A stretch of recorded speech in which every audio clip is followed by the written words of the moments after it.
Hello everyone and welcome to Comic Soup, the home of movies, series, entertainment facts and updates. Today we're going to be taking a look at some of the actors who were this close to starring as your friendly neighborhood Spider-Man instead of the original actors you know and love. But before we begin, make sure you're subscribed to the channel so you never miss another video just like this one.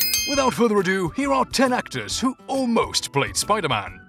Number 10. Tom Cruise. In the late 70s and 80s, Marvel made several attempts at negotiating a deal to get the friendly neighborhood Spider-Man swinging on big screen TV, all of which failed. But not so long after, Marvel finally signed a deal with Cannon Films, a production company known famously for their works in B-movie horror and low-budget action flicks. They even hired the famous Texas Chainsaw Massacre director Tobe Hooper to direct a script for a potential Spider-Man movie, which actually saw Peter Parker mutate into, wait for it, an anthropomorphic tarantula. Go Web!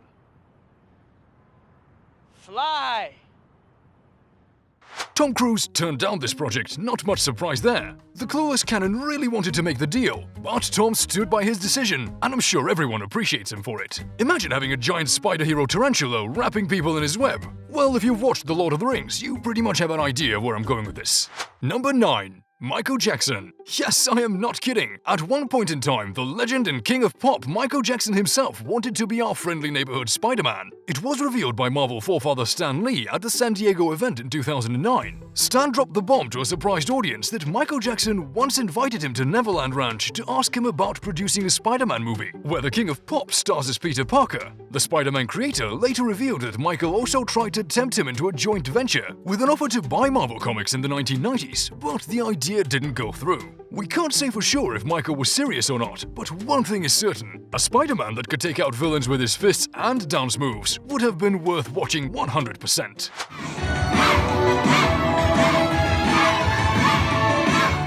Number 8. Charlie Sheen.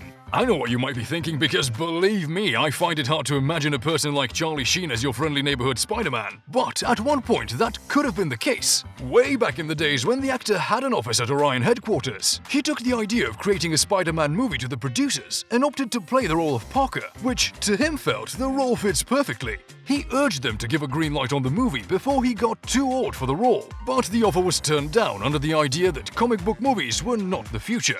Well, unfortunately for Orion, such movies were the future, and the company declared bankruptcy a few years later. But personally, I feel Charlie would have been a great Spider-Man. What are you doing? Huh? Just warming up.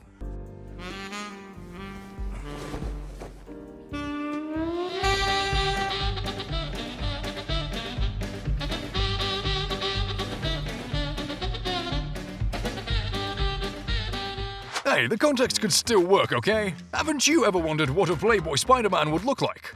Number 7. James Franco. The motherfucking Flemings are in the house! Yes! Oh my god. Fuck yeah! Obviously, Franco is no stranger to the Spider-Man franchise, but unfortunately for him, he got a role he didn't apply for. We can't say it's uncommon for an actor to audition for a role only to be contacted later and offered another role. And for James Franco, it wasn't much different after Tobey Maguire beat him to it. At the time, James confessed that he was disappointed at not getting the lead role, but he was content with playing Harry Osborn when the offer came in. With Franco being the brilliant actor that we know he is, it is certain that he would have played the role perfectly. Number 6. Heath Ledger. How about a magic trick? I'm gonna make this pencil disappear. Ta-da! It's gone. I'm pretty sure that seeing Heath Ledger on this list came as a shock to you guys, and for good reason. Ledger was a top-notch actor famous for his game-changing performance as the Joker in The Dark Knight. At one point, he could have ended up in a different comic universe. In the wake of his death, Ledger's former agent Steve Alexander revealed that the actor was Sony's #1 choice for the main role in Sam Raimi's Spider-Man. However, Heath didn't accept the offer because he knew too little about the character and wasn't really feeling it. He even told his agent that he would be, quote, taking somebody else's dream away if he took the role without even appreciating Spider-Man's history. This definitely tells a lot about the kind of person Ledger was, and it is just heartwarming. Number 5. Asa Butterfield. After The Amazing Spider-Man was cancelled, with Sony announcing their intentions to create and join a new Spider-Man with the Marvel Cinematic Universe, we were expecting Andrew Garfield to be a bit upset with the latest developments, but that wasn't the case. In fact, the actor wasn't too keen on taking the role of Spider-Man for a third installment either. He later revealed that he might have had issues working with Mel Gibson or Martin Scorsese if there was a third installment. So, with the post once again wide open, everyone questioned once again who would be the next Spider-Man. In the end, the role came down to a decision between Tom Holland and Asa Butterfield, with Tom emerging as the winner. For a good chunk of the casting process, Asa seemed favourite to get the role. He even engaged in some casting conversations on Reddit, but as we already know, Tom did get the role in the end. And to be fair, he really did great in the movies.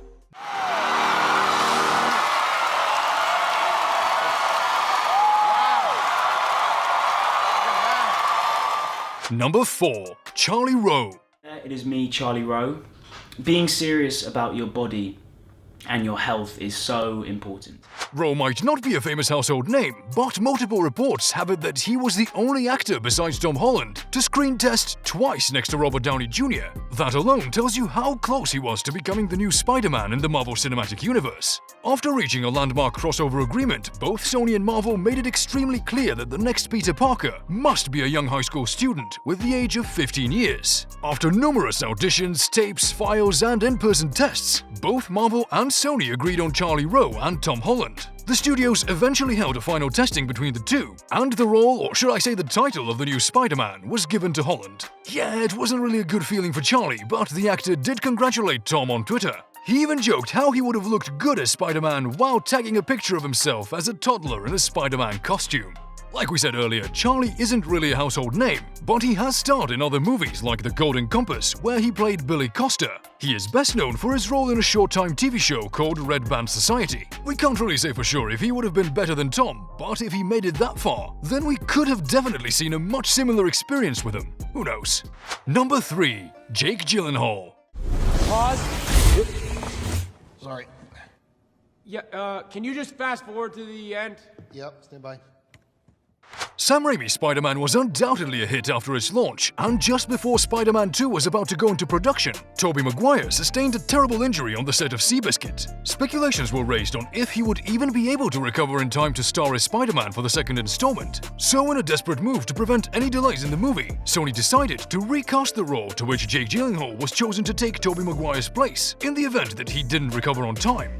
But unfortunately for Jake and fortunately for Tobey, he did recover in time and he got to star in the second installment of his movie. Gyllenhaal did eventually star in the franchise, though not as Spider-Man, but as Mysterio alongside Tom Holland's Peter Parker. But you have to wonder what his Spider-Man would have looked like though.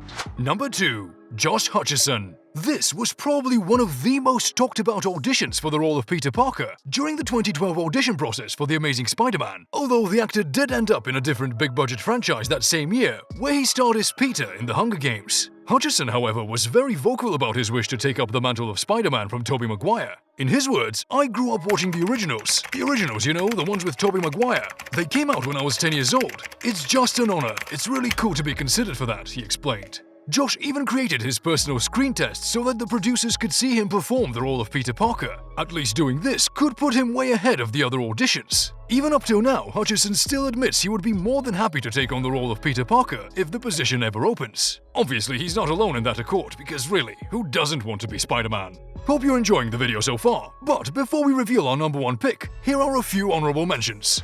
Alden Ehrenreich. The studio says you're finished here, and you're to report back to the lot. How come? They're changing your image.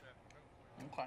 Questions were raised as to why Sony would redo Spider-Man's origin story 5 years after the original trilogy franchise already wrapped up, but sadly, that's how The Amazing Spider-Man came to be. At the time, an unknown Alden Ehrenreich impressed everyone at the auditions and got high up the casting process for the 2012 reboot. He even met with director Mark Webb, which goes to show he was this close to taking the role. However, it wasn't meant to be, and we got what we got.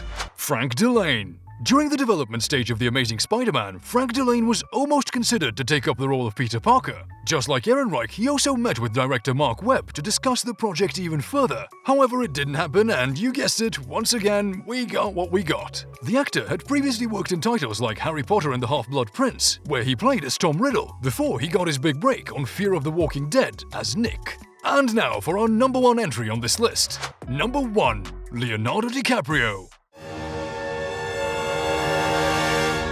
I'm Gatsby.